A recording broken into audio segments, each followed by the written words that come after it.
તો વિદ્યાર્થી મિત્રો, મેં તમને આગળના વિડીયોમાં સંભાવનાની જે વાત કરી એ સંભાવનાની અંદર તમને સંભાવના શું છે તમને મેં એક સરસ મજાની રીતે પત્તાનો એક દાખલો આપણે જોયો કે તેથી તમને સંભાવનાની ખબર પડે. પણ હવે આપણે સંભાવનાની વાત કરીએ. સંભાવના ચેપ્ટરની અંદર કેવા પ્રકારના ટૂંકા ટૂંકા પ્રશ્નો પૂછાય. તો કે સંભાવનાની વાત કરી તો હમણાં આપણે વાત કરી કે ભાઈ એક સિક્કાને આપણે ઉછાળી તો એની સંભાવના એનો કુલ પ્રયત્નની સંખ્યા 2 આવે. એક સિક્કાને 2 વાર ઉછાળી તો કુલ પ્રયત્નની સંખ્યા 4 આવે. બરાબર? તો હું એમ કહું કે એક સિક્કાને આપણે એક વાર ઉછાળી, એક સિક્કાને આપણે એક વાર ઉછાળી તો એમાં કાય જ પડે, કાટી પડે. આમાં સંભાવના 2 થાય. કુલ પ્રયત્નની સંખ્યા આમાં કેટલી? તો કે 2. તો કે એક સિક્કાને આપણે 2 વાર ઉછાળો, 2 વાર ઉછાળો, એક સિક્કાને 2 વાર ઉછાળો તો એવું બને કે આ 2 વાર HH પડે, કા HT પડે, કા TH પડે, કા 2T પડે. તો આમાં કુલ પ્રયત્નની સંખ્યા 4 આવે.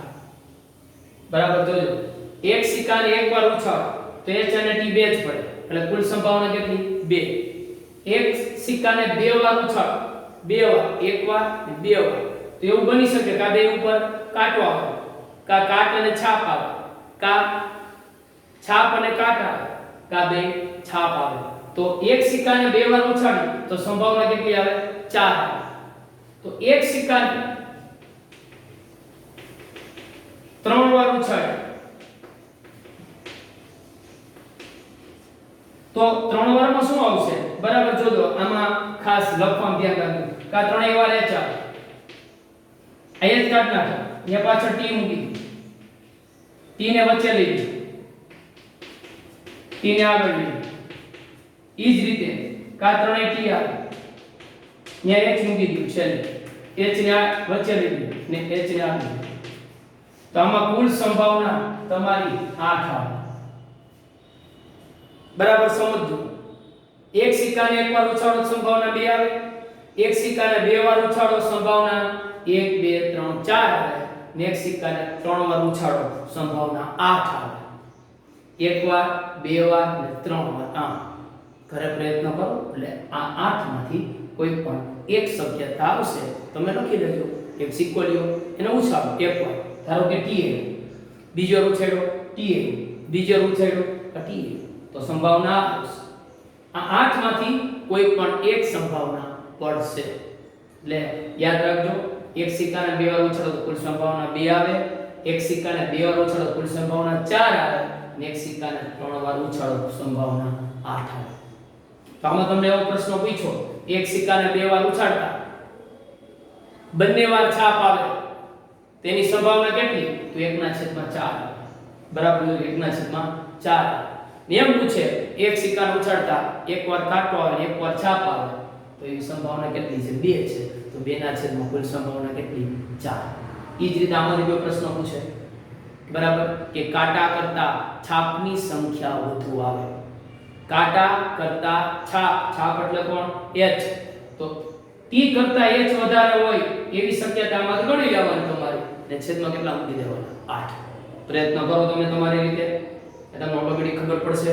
આમાં ઘણા બધા પ્રશ્ન આવે. કાંટા કરતા છાપની સંખ્યા વધુ હોય, ઓછામાં ઓછી 2 વાર છાપ આવે. ઓછામાં ઓછી 2 વાર છાપ આવે એનો અર્થ શું? ઓછું એટલે આપણે સમજવાનું વધુ.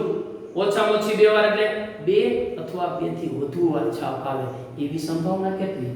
તો કે આપણે ઓછામાં ઓછી 2 વખત એવો શબ્દનો ઉપયોગ કરી. ઓછામાં ઓછી 2 વખત એટલે 2 અથવા 2 થી વધુ. તો 2 થી વધુમાં 2 માં આ 1 આવશે, 2 આવશે, 3 આવશે, 4 આવશે. કારણ કે આમાં ત્રણેય H છે, તેનો જવાબ આવશે 4/8. આવો કોઈ પણ દાખલો પૂછે, જો ઓછું પૂછે તો વધુ સમજવાનું અને વધુ પૂછે તો ઓછું સમજવાનું. આ શબ્દોની એક 8મા જૂના ચેપ્ટરમાં એક આવી રીતે કોર્સની અંદર આવા શબ્દ આવતો કે ઓછામાં ઓછા 5. ઓછામાં ઓછા 5 એટલે હું તમને પૂછે કે તમારા ખીચામાં કેટલા રૂપિયા નીકળશે? તમે એમ કહો ભાઈ ઓછામાં ઓછા 10 રૂપિયા તો છે. ઓછામાં ઓછા 10 છે એટલે 10 તો નીકળવાના જ છે, તો 10 થી કદાચ વધુ નીકળે, 20 ની નોટે નીકળે, 50 ની નોટે નીકળે. આ રીતે તમને સિક્કાની એક સમજ આપી દઉં પહેલા, કે તમને સંભાવનાની ખબર પડે.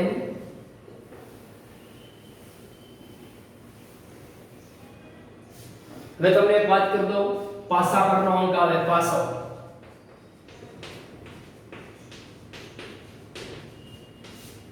પાસા પરના અંક છે 1 2 3 4 5 6. આનો એક એમસીક્યુ ખાસ પૂછે છે. તો આપને ખબર છે પાસા પર કુલ અંક કેટલા હોય? 6 જ હોય. તો કુલ પ્રયત્નની સંખ્યા કેટલી? 6. આમાંથી એવો પ્રશ્ન પૂછે કે ભાઈ એક પાસાને એકવાર ઉછાળતા, બરાબર સાંભળજો, એકવાર ઉછાળો તો જ આ કુલ શક્યતા 6 આવે. પાસાને બે પાસાને એકસાથે ઉછાળો, તમે સાપસીડીમાં એક કુકરી હોય તેની એક ઉપર અંક 6 જ હોય, પણ બે કુકરીથી રમતા હોય તો બે ઉપર 6 અંક હોય, એટલે એની સંભાવના 36 આવે. આવો દાખલો આપણે ઉદાહરણમાં સંભાવના ચેપ્ટરમાં છે. એટલે અત્યારે આપણે એક પાસા પરની વાત કરીશું, એક પાસા પરના અંકની વાત કરીશું, તો એની સંભાવના કેટલી આવશે? કુલ 6. એટલે તમને એમ પૂછ્યા કે પાસા પરનો અંક બેકી સંખ્યા આવે, બરાબર સમજો, બેકી સંખ્યામાં કોણ આવશે? 2 4 6. તો આની સંભાવના કેટલી? તો ધારો કે એને p ઓફ a નામ આપી દો. p ઓફ a બરાબર 3/6 બરાબર 1/2. લ્યો, કાઈ કરવાનું નથી, બેકી સંખ્યા આવે તો કુલ સંભાવના 6. બેકી સંખ્યા કેટલી? 2 4 6. કુલ 3 સંખ્યા 3/6 બરાબર 1/2. એવો પ્રશ્ન પૂછે કે એકી સંખ્યા આવે તો એકી સંખ્યા માટે સંભાવના p ઓફ b નામ આપી દો. એમાં એકી સંખ્યામાં 1 3 5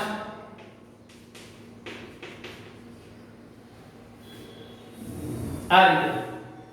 ને પાસાની વાત કરે બીજી કે ભાઈ 2 કરતા મોટો અંક આવે, 2 કરતા મોટો અંક આવે તો p ઓફ c 2 કરતા મોટો અંક ક્યાં? તો 3 4 5 6. તો 4/6 આવે, 2/3 આવે. કોઈ પણ પૂછે, હા આવું પૂછે તો કે અવિભાજ્ય સંખ્યા આવે, જો આવું પૂછે કે છે તો પાસા પરના અંકમાં અવિભાજ્ય સંખ્યા કેટલી? વિચાર કરો તો અવિભાજ્ય સંખ્યામાં કઈ આવશે?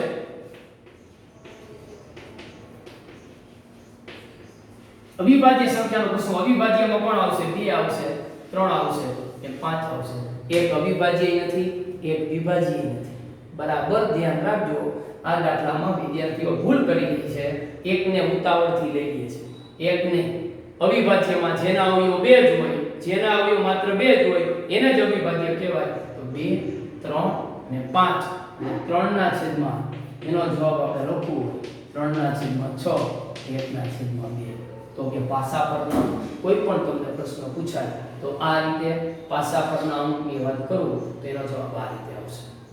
ઓકે ને બરાબર સમજો. બે પાસાને એકવાર ઉછાળવામાં આવે, એક સાથે બે પાસા ઉછાળો તો સાપસીડીમાં બે તમે કુકરી એક સાથે ઉડાડો તો એક ઉપર 4 પડે ને એક ઉપર 5 પડે, એક ઉપર 5 પડે, એક ઉપર 4 પડે, એક ઉપર 1 પડે, એકમાં 6 પડે, એકમાં 6 પડે, બીજામાં 6 પડે, એવી 36 સંભાવના આવે. તો તમારે આપણા ચોપડીની અંદર આપણે વાત કરી બરાબર છે 36 સંભાવના જે આવે આપણે એની ચર્ચા કરી તો તમને ખ્યાલ આવશે કે આપણે ઉદાહરણ 13 આપેલું છે ચોપડી, બરાબર સાંભળજો. ઉદાહરણ 13 તમને એક સાથે એની અંદર એક ભૂરા રંગનો એક રાખોડી રંગનો બરાબર એમ બે પાસાને ઉછાળવાની વાત કહીશ. બે પાસાને એની કુલ સંભાવના 36 તમને કમ્પ્લીટ આપેલી. 36 એટલે કેમ? એક પાસા ઉપર એક એક આવે, પછી 1 2 આવે, 1 3 આવે, 1 4 આવે, 1 5 આવે, એક રીતે 1 6 એવી રીતે 2 1 આવે, 2 2 આવે. એટલે તમને ખબર પડશે કે 36 સંભાવના કેમ લખવી. તો એના માટે ઉદાહરણ 13 ખાસ જુઓ. ઉદાહરણ 13 માં 36 સંભાવનામાંથી કેવા પ્રશ્નો પૂછ્યા હોય તો એવી તમારે આમાં જોડી ગોતવાની જેનો સરવાળો 5 થતો હોય, જેનો સરવાળો 7 થતો હોય. તો 36 સંભાવનામાંથી એવી કેટલી જોડી છે કે એનો સરવાળો જે રીતે પૂછ્યું હોય એ પ્રમાણે ઉદાહરણ તમે વાંચશો એટલે ખબર પડી જાય. 36 સંભાવના છેલ્લી સંભાવના 6 6 અને 6 ને 6 12. તો 12 અંક 12 બે અંકનો ટૂંકમાં બધી જોડીનો સરવાળો આપણે વધુમાં વધુ 12 થશે. 12 થી વધારે સરવાળો થશે નહીં. તો એ દાખલામાં તમે જોશો એના જવાબ તમે બરાબર જોશો દરેકના છેદમાં 36 આવશે અને જે જોડી પ્રમાણે તમને કીધું હોય એ પ્રમાણે તમે દાખલો ગણો. ઉદાહરણ 13 ખાસ તમે જુઓ 36 સંભાવના આ મેં 1 1 1 2 1 3 1 4 એમ લખી છે. પછી આગળ તમારે જે આમ લખવાની છે જે બીજાની એ જ રીતે આવશે 2 1 2 2 2 3 2 4 2 5 2 6 આ રીતે 3 આવશે 4 આવશે 5 છેલ્લા આવશે 6 1 6 2 6 3 6 4 6 5 અને 6 6 આવી 36 સંભાવના તમારે ઉદાહરણ 13 માં પાસા પરના અંકની આપેલી છે. તો આ રીતે પાસા પરનો દાખલો મારી દ્રષ્ટિએ એકદમ ભલે બે પાસા આપ્યા હોય ઉદાહરણ 13 બરાબર જોશો એટલે પાસા પરના બધાય પ્રશ્નોનો સરવાળો તમારે કોઈ પણ એના પ્રશ્ન હશે એ તમારે સોલ્વ થઈ જશે. હવે આપણે સંભાવનાની વાત કરી તો કે સંભાવના ઘણીવાર તમને એવા પ્રશ્નો પૂછે સંભાવનાની અંદર કે ભાઈ સંભાવના ક્યારે શૂન્ય હોય ક્યારે સંભાવના 1 હોય. તો હમણાં આપણે જોયું કે પત્તાનો દાખલો આપણે ગણ્યો.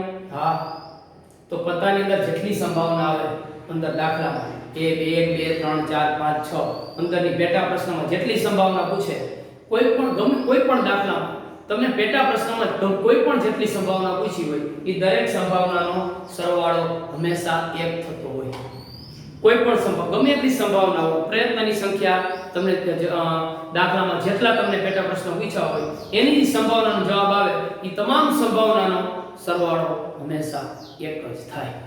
આ ખાસ ધ્યાન રાખજો. એટલે આપણે એમ વાત કરી પહેલા કે કોઈ પણ સંભાવનાની વાત કરી તો સંભાવના શૂન્ય હોઈ શકે. હા સંભાવનાની વેલ્યુ શૂન્ય કરતા મોટી હોય. હા અને સંભાવના 1 જેવડી હોય 1 થી હંમેશા નાની હોય. એટલે સંભાવના એટલે P ઓફ E છે. E નું મૂલ્ય કેવું તો E છે કોઈ પણ સંભાવના કા શૂન્ય હોઈ શકે એનું મૂલ્ય શૂન્ય કરતા મોટું હોઈ શકે 1 જેવું હોઈ શકે અથવા 1 થી નાનું હોય. આ MCQ માં ખાસ ધ્યાન રાખજો. કોઈ પણ સંભાવના કેની વચ્ચે હોય શૂન્ય જેવડી હોય શૂન્ય કરતા મોટી હોય 1 જેવડી હોય 1 થી નાની હોય.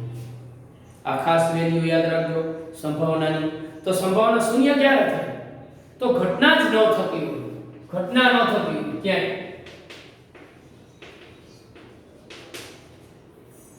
ઘટના ન થતી હોય ત્યારે ઈ સંભાવના એની શૂન્ય હોય. સંભાવના થતી જ નથી ઘટના ઉત્પન્ન થતી નથી. કે તમે વિચારો છો એવી ઘટના ઉત્પન્ન થતી જ નથી એવી ઘટના જ ન હોય તો એવી તમામ ઘટનાઓ માટે એની સંભાવનાનું મૂલ્ય શૂન્ય છે. દાખલા તરીકે હું તમને એમ કહું કે બાવળના ઝાડ પર કેરી આવે તો કે બાવળના ઝાડ પર કેરી થોડીક આવે. તમને ખબર પડી જાય કે આવી સંભાવનાનો જવાબ શું આવે શૂન્ય આવે. ઓકે હું એમ કહું સૂર્ય પશ્ચિમ દિશામાં ઉગે સૂર્ય થોડો પશ્ચિમ દિશામાં ઉગે તો એની સંભાવના શું આવે શૂન્ય આવે. તો આ કોઈ પણ એવી ઘટના કે થતી જ નથી અશક્ય ઘટના છે. આપણી ભાષામાં એમ કહેવાય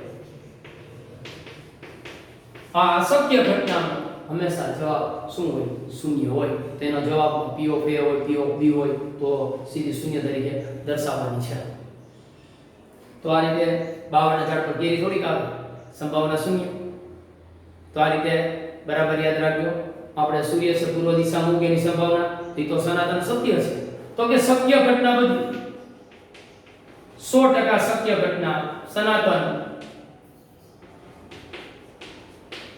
આ બધી ઘટનાનો જવાબ હંમેશા 1 આવે. સૂર્ય પૃથ્વી ઉપર એ વાત છે તો સૂર્ય પૂર્વ દિશામાં ઉગે પૃથ્વી ઉપર બરાબર છે સંભાવના 1 છે. સૂર્ય પશ્ચિમ દિશામાં આથમે એનો જવાબ 1 છે. 100% જે ઘટના થાય જ છે આપણે બદલાવી શકતા નથી થવાની જ છે તો એની સંભાવના હંમેશા શું હોય 1 હોય. આપણે એમ કે આંબા ઉપર કેરી આવે સંભાવના 1. તો શુક્ર ગ્રહની વાત કરી જે પૃથ્વી કરતા ઉલટો ફરે છે આપણે આગળ શીખી ગયા છો. તો કે પૃથ્વી ઉપર છે સૂર્ય પૂર્વ દિશામાં ઉગે, તો શુક્ર ગ્રહ ઉપર સૂર્ય પશ્ચિમ દિશામાં ઉગે. આ ધ્યાનમાં ખાસ રાખજો. ઓકે, એટલે કોઈ પણ ઘટના હંમેશા શૂન્ય જેવડી, શૂન્ય કરતા મોટી, એક જેવડી, એક થી નાની હોય. અશક્ય ઘટના એનો જવાબ હંમેશા શૂન્ય આવે, થતી જ નથી. અને શક્ય ઘટના, સનાતન ઘટના એનો જવાબ હંમેશા કેટલો આવે? એક આવે. પ્રયોગ કરી તો કોઈ પણ પ્રયોગ આપણે પ્રયોગશાળા કરતા હોય, એના જે પરિણામ મળે એ તમામ પરિણામનો સરવાળો હંમેશા કેટલો આવે? એક આવે. તો આ રીતે એમસીક્યુ ની અંદર ખાસ ધ્યાન રાખજો.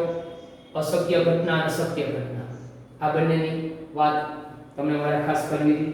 હવે બીજી એક વાત કરું આની સાથે સાથે કે કોઈ પણ ઘટના અને એની પૂરક ઘટના અને તેની પૂરક ઘટના. આ પૂરક શબ્દ ક્યાંથી? પૂરક એટલે એની વિરોધી.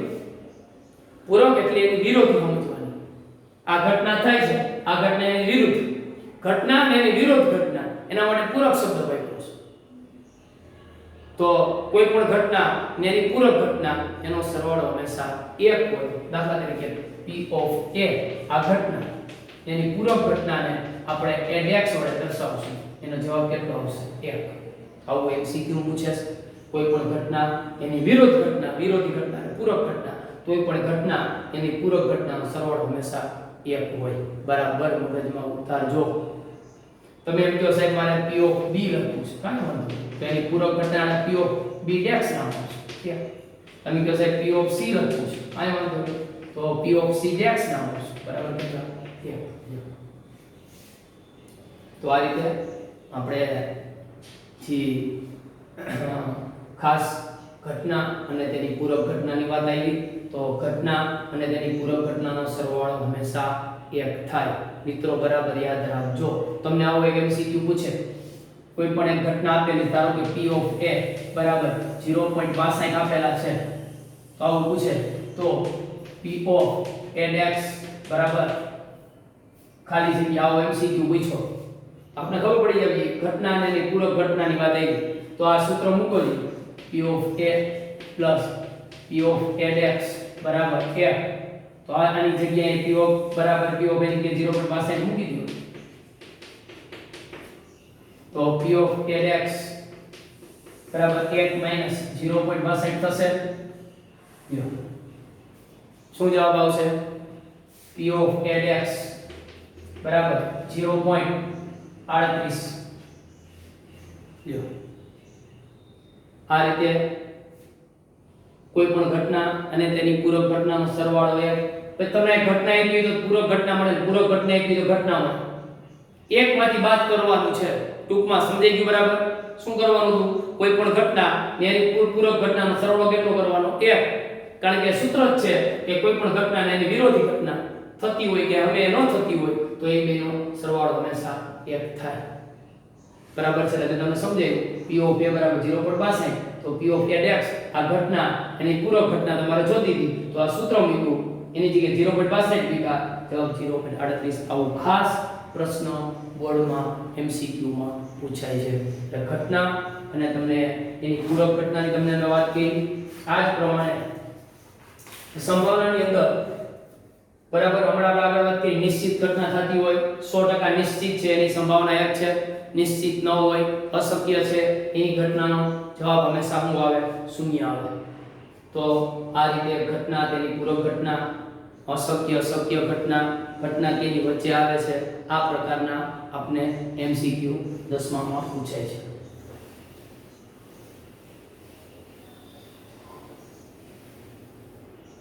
તો સંભાવનાની આપણે વાત કરી તો તમને હવે આગળ જતા ચોપડીમાં ઉદાહરણ 5 છે. આ જ રીતનું ઉદાહરણ 5 તમને બરાબર સમજાઈ જશે. ઉદાહરણ 6 છે. બરાબર છે? તો સંભાવનાની અંદર આપણે એક દાખલો છે, 8મું ઉદાહરણ આપ્યું છે આપણે. 8મું ઉદાહરણ આપણે આ રીતનું આપ્યું છે કે ભાઈ એક ડબ્બામાં 3 ભૂરા રંગના, 2 સફેદ રંગના, 4 લાલ રંગના લખોટીનો દાખલો છે. તો એક લખોટી લેવામાં આવે, સફેદ હોય, ભૂરી હોય કે લાલ આવે, એની સંભાવના કેટલી? ઉદાહરણ 8 ની વાત છે. ચોપડીમાં ઉદાહરણ 8 લખોટી આપી છે. એક ડબ્બામાં 3 ભૂરા રંગની, 2 સફેદ રંગની અને 4 લાલ રંગની લખોટી આપી છે. તો એમાં તમને એવું પૂછ્યું છે કે એક ડબ્બામાં તમે હાથ વડે એક લખોટી ઉપાડો અચાનક કે યાદચ્છિક રીતે, તો લખોટી ભૂરા રંગની આવે, સફેદ રંગની આવે કે લાલ રંગની આવે, એની સંભાવના કેટલી? ઉદાહરણ 8 ચોપડીમાં આ રીતનું આપ્યું છે. તો કાઈ નથી કરવાનું, પહેલા જોવો જોઈએ કુલ લખોટી કેટલી થાય.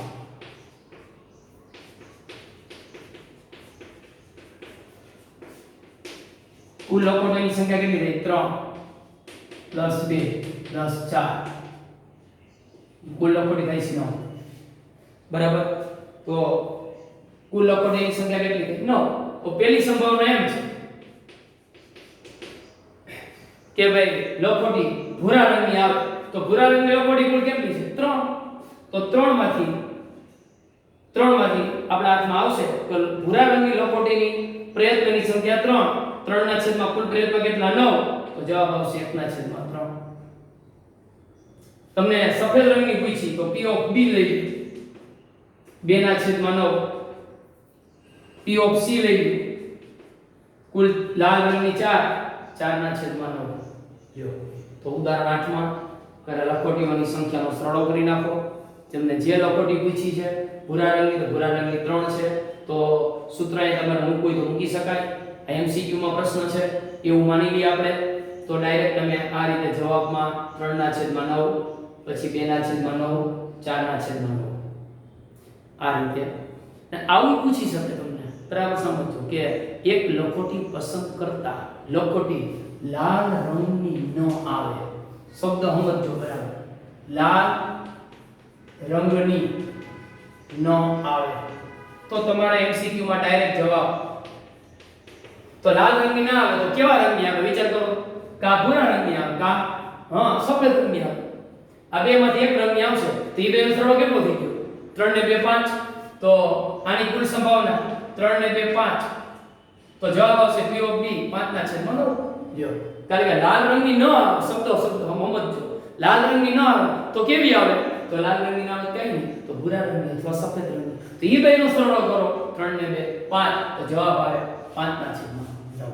આવું કોઈ પણ પૂછે સફેદ રંગની ના આવે, ભૂરા રંગની ન આવે, તો બાકી લખોટી કઈ વહીથી? એ બેનો સરવાળો છેદમાં કુલ પ્રયત્નની સંખ્યા. તો મિત્રો આ સંભાવનાના દાખલા એકદમ સહેલા છે.